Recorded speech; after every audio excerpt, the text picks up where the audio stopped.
지금 미국 의학계가 발칵 뒤집혔습니다.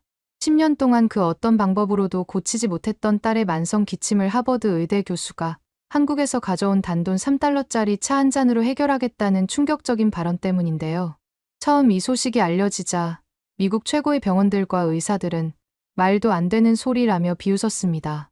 심지어 세계 최고의 권위를 자랑하던 하버드 의대 내부에서조차 해당 교수가 딸의 치료에 눈이 멀어 드디어 미쳤다는 조롱 섞인 반응이 나올 정도였는데요.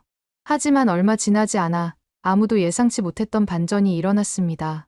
한때는 뼈에 금이 갈 정도로 기침이 심했던 해당 교수의 딸이 단 2달 만에 한국의 차 한 잔으로 씻은 듯이 나았다는 소식이 퍼졌기 때문인데요. 전 세계 연구비만 수천만 달러가 투입된 최신 치료법들이 전부 무용지물이 되자 과학자들은 저런 민간요법에 굴복할 순 없다며 집단 회의를 소집하고 미국 SNS와 학계는 이걸 두고 치열한 논쟁까지 벌이는 상황입니다. 그렇다면 대체 해당 교수가 딸에게 먹인 차의 정체가 뭔지, 그리고 미국 의학계는 결국 어떤 결론을 내렸는지 함께 알아보러 가실까요? 안녕하세요. 저는 하버드 의대 호흡기내과 주임 교수인 마이클 스톤이에요. 어릴 적부터 숨쉬는 것조차 어려워하며 고통스러워하는 환자들을 볼 때마다 저 사람들을 살릴 방법을 꼭 찾아야겠다는 다짐이 마음 깊은 곳에 자리 잡았죠.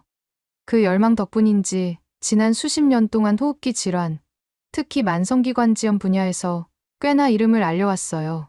그런데 지금부터 들려드릴 이야기는 저를 세계 최고 전문가로 만들어준 그 오랜 경력이 정작 제 가족 앞에서는 별 소용이 없었다는 참으로 아이러니한 경험담이에요.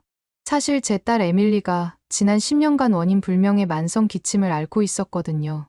그토록 많은 환자를 살려냈으면서도 정작 제 딸은 못 고치고 있었으니 의사로서나 아버지로서나 더없이 큰 좌절이었어요.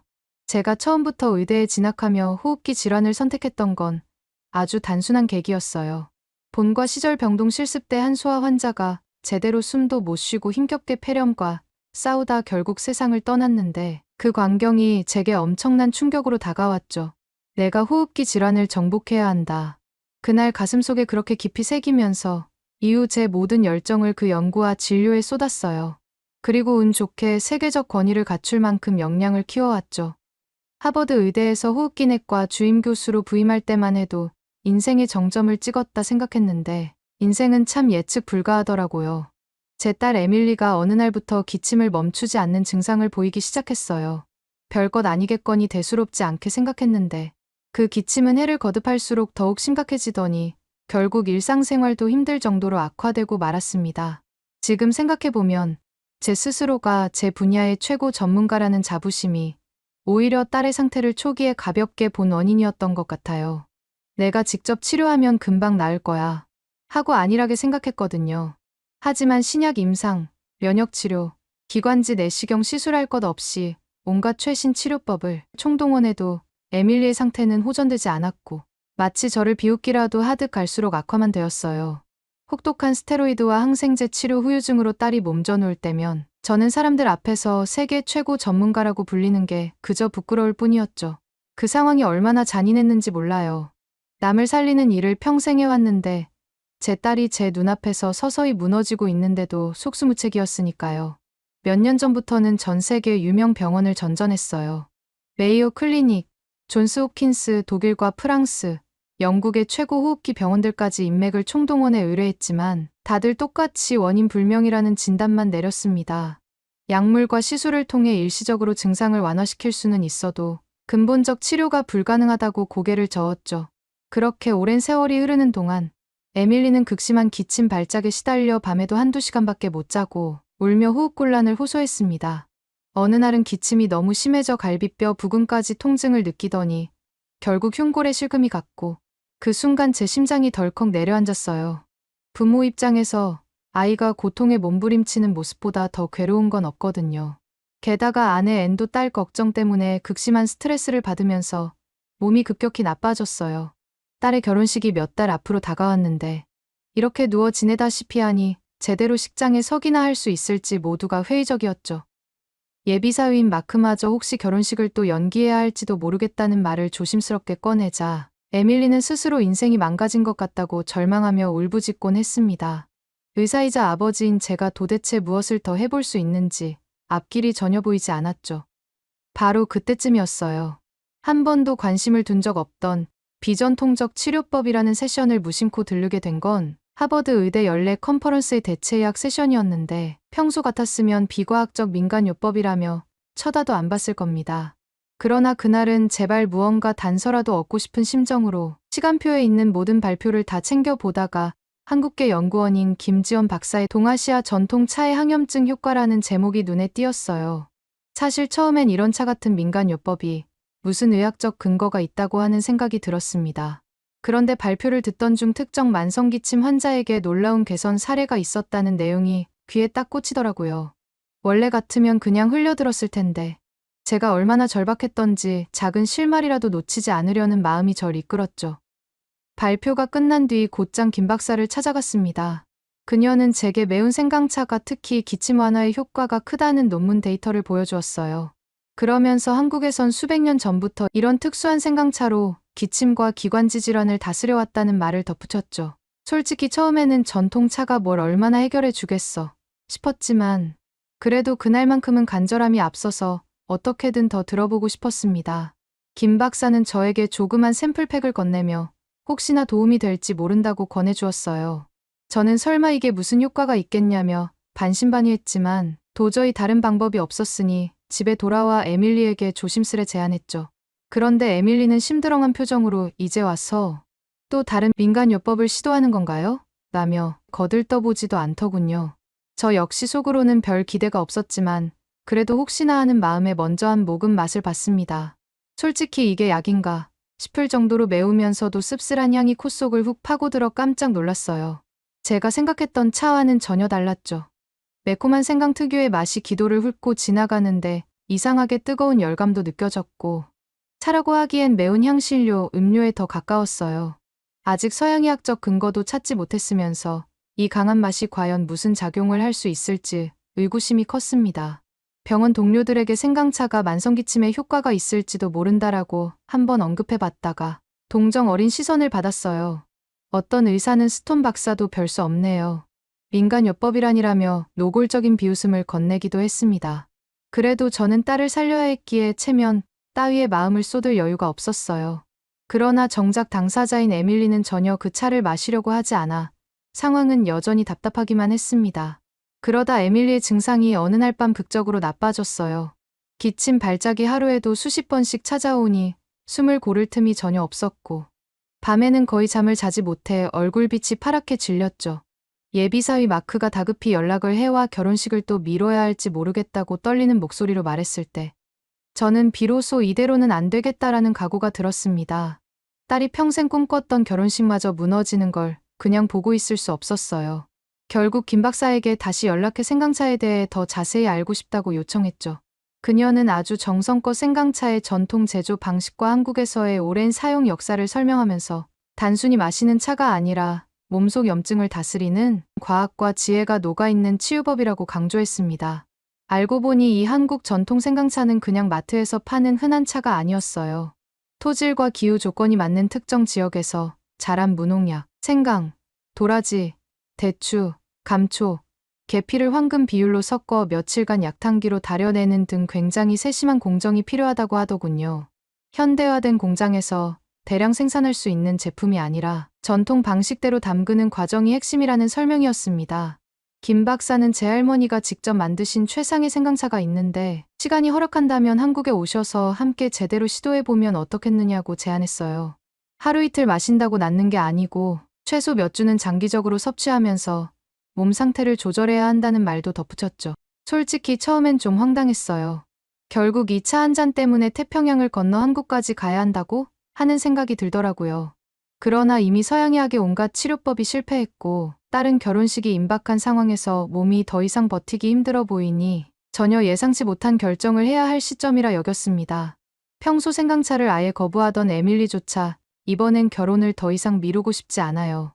무슨 방법이든 다 해볼래요라며 눈물을 글썽였죠. 그 모습을 보는 순간 저는 그래 마지막이라고 생각하고 가보자고 결심했어요.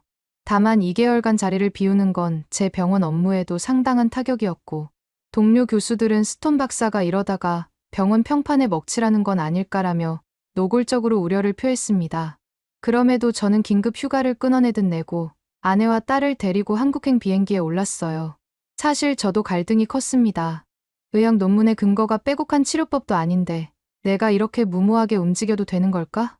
그런데 다행히도 절박함이 두려움을 압도한 거죠. 인천공항에 도착하니 김 박사가 직접 마중 나와줬습니다. 저는 당연히 서울 시내의 대형 한의원 같은 곳으로 안내받을 거라 생각했는데 그녀는 오히려 충청도 시골에 계신 할머니 댁으로 가야 한다고 했어요. 의아했지만 일단 길을 나섰죠. 몇 시간 차를 달려 도착한 곳은 푸른 들판이 한눈에 펼쳐지는 조용한 시골 마을이었는데 낡았지만 고풍스러운 한옥에서 100년, 아니 200년은 되어 보이는 오래된 한약 도서들과 약재들이 가지런히 정리되어 있었습니다. 김 박사의 할머니는 저희를 반갑게 맞이하시더니 에밀리의 맥을 직접 짚어보고 기침 소리를 유심히 들으셨죠. 그리고는 폐를 차가운 기운이 감싸고 있구나. 특별히 담가둔 생강차가 있으니 걱정 말고 마시면 된다며 편안한 미소를 띠셨습니다. 솔직히 현대과학적 장비 하나 보이지 않는 곳에서 그런 이야기를 들으니 이게 정말 효과가 있을까 하는 의심이 들 수밖에 없었어요. 온갖 전문 장비가 있는 하버드 의대나 메이오 클리닉에서도 그토록 못 찾았던 방법인데 과연 이곳에서 해답을 찾을 수 있을지 반신반의했죠. 그래도 이왕 왔으니 일단 부딪혀 보자는 마음으로 에밀리에게 할머니가 내어주신 생강차를 권했습니다.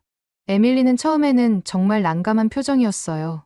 이미 한번 맛본 전적이 있어서 그 맵고 쌉싸름한 맛을 떠올렸나 보더라고요. 결국 제 눈치를 보며 그리고 무엇보다 자신도 더 이상 물러설 곳이 없다는 절박함에 마지못해 마시기 시작했죠. 그날 밤은 사실 가족 모두가 피곤했어요. 장거리 비행의 시차도 겹쳐서 일찌감치 잠자리에 들어야겠다 싶어서 다들 방에 들어가려고 했죠. 그런데 갑자기 에밀리가 한옥방에 신발을 신고 들어가려다 소리를 지르고 난리가 났어요. 할머니가 거긴 신발 신고 들어가는 곳이 아니야 라며 등을 찰싹 때리신 거예요. 평생 누구에게도 맞아본 적 없는 에밀리는 눈이 휘둥그레져서 얼어붙었고 저도 순간적으로 당황해서 어찌해야 할지 몰랐죠. 급히 김 박사가 한국에서는 실내에 신발을 신고 들어가면 큰 실례예요라고 상황을 설명해 주었고 에밀리는 서둘러 신발을 벗고 방 안으로 들어갔는데 순간 아빠, 바닥이 왜 이렇게 따뜻하죠? 이런 시스템은 도대체 뭐예요? 라며 크게 놀라더군요. 온돌이라는 한국의 전통 난방이라는 설명을 듣고 딸은 바닥에서 열기가 은근히 올라오니 아늑하고 건조하지도 않다며 감탄했어요. 미국에 있을 때는 라디에이터나 에어컨 같은 강제적인 공기 순환 장치 때문에 공기가 너무 건조했고 그 탓에 기침이 더 심해졌다는 걸 새삼 깨닫게 되었죠. 놀랍게도 딸은 그날 밤 기침 발작 없이 무려 3시간이나 연속으로 잠들었습니다.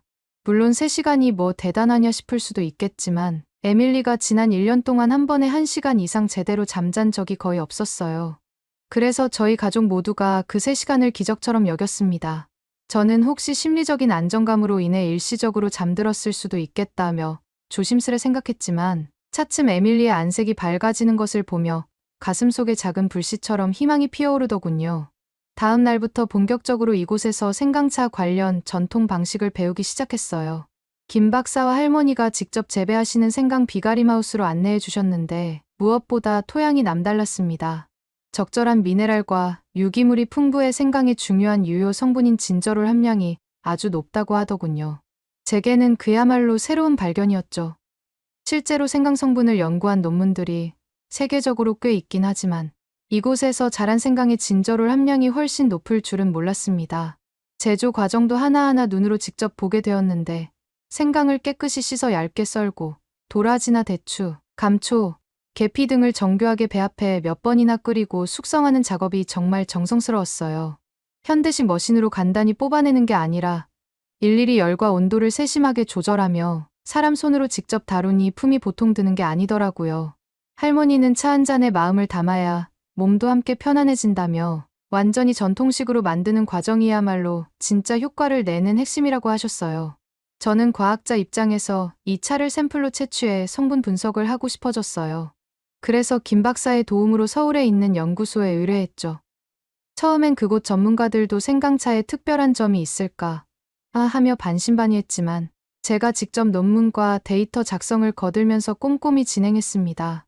놀랍게도 분석 결과 여기서 생산된 생강으로 만든 차에는 항염증 효과가 뛰어날 것으로 추정되는 특정 성분 농도가 매우 높게 나타났어요.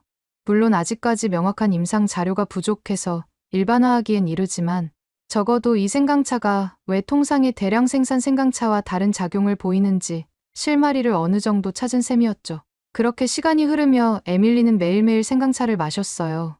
맵고 쓰다고 투덜거리던 날도 있었지만 그래도 몇 번의 희망과 절망을 겪은 끝에 이제는 이 차를 거의 믿고 의지하는 분위기가 되더군요. 아마 자신의 몸이 직접 좋아지는 걸 체감했기 때문이겠죠. 실제로 2주째 되던 시점부터 밤에 기침하는 횟수가 서서히 줄어들었고 1개월을 넘기니 거의 절반 이하로 줄었습니다. 그러자 에밀리 스스로도 몸이 훨씬 가벼워졌다고 느끼기 시작했고 이전엔 식욕이 아예 없어 몇 숟가락 뜨기도 힘들어했는데 점차 밥도 챙겨 먹고 얼굴색이 살아나더라고요. 제 입장에선 이 과정을 그냥 마법이라고 치부하기엔 아직 과학자로서의 양심이 허락하지 않았습니다. 그래서 서울 시내 병원의 협조를 얻어 에밀리의 폐 기능, 염증 지수, 산소 포화도 등을 주기적으로 측정하고 그 결과를 상세 데이터로 축적했어요. 결과는 꽤 명확했습니다. 이전에는 만성염증 수치가 위험할 정도로 높았는데 한국에 온 지 한 달 넘게 되면서 그 수치가 서서히 하락해 정상 범주에 조금씩 가까워지는 경향을 보인 거예요. 저는 그 데이터를 하버드 의대 동료들에게 전송했는데 처음에는 설마 그럴 리가 있느냐고 의심하던 이들도 연속적인 수치 변화를 보고는 이건 단순한 플라시보 효과로 설명하기 어려울 만큼 분명한 개선이라는 반응을 보이더군요.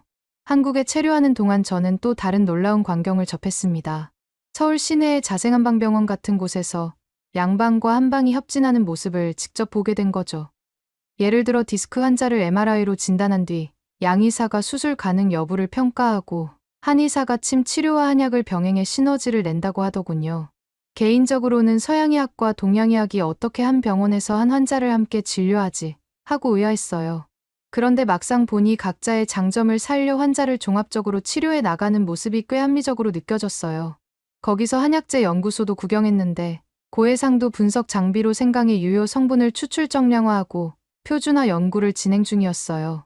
전통의학이라 해도 이렇게 과학적으로 접근하면 충분히 세계적으로 통할 수 있겠구나 하고 깨달았죠. 김 박사도 한양방 협진 시스템을 소개하면서 한국은 관련 보험 제도가 잘 갖춰져 있어 환자들이 큰 비용 부담 없이 종합 진료를 받을 수 있다고 했습니다. 저는 솔직히 그 얘기를 듣고 충격을 받았어요. 미국에서는 단순 치과 치료만 받아도 수백 달러가 훌쩍 넘어가는데 여긴 한 번에 다양한 치료를 받고도 환자 부담이 비교적 적다니 하고 말이죠. 그렇게 2개월간 한국에서 지내며 에밀리는 눈에 띄게 회복되었습니다. 기침 발작은 옛날만큼 잦지 않았고 한 번씩 발작이 와도 예전처럼 숨을 못 쉴 정도로 심각하진 않았어요. 온돌방 생활이 호흡기 개선에 유익했는지 아침에 일어날 때마다 거친 공기가 느껴지지 않는다며 만족해하더라고요. 정기검진 결과도 서서히 좋아지는 추세였고 체중도 눈에 띄게 늘어 예전보다 훨씬 건강해 보였습니다. 이쯤 되니 김 박사의 할머니는 이젠 대강 몸이 안정을 찾았으니 미국으로 돌아가서도 이 생강차 복용만 꾸준히 하면 결혼식 때 아무 문제 없을 것이라며 환하게 웃으셨어요. 정말 그 말대로일까 반신반의하면서도 딸의 눈빛이 확실히 달라진 걸 느낄 수 있었어요.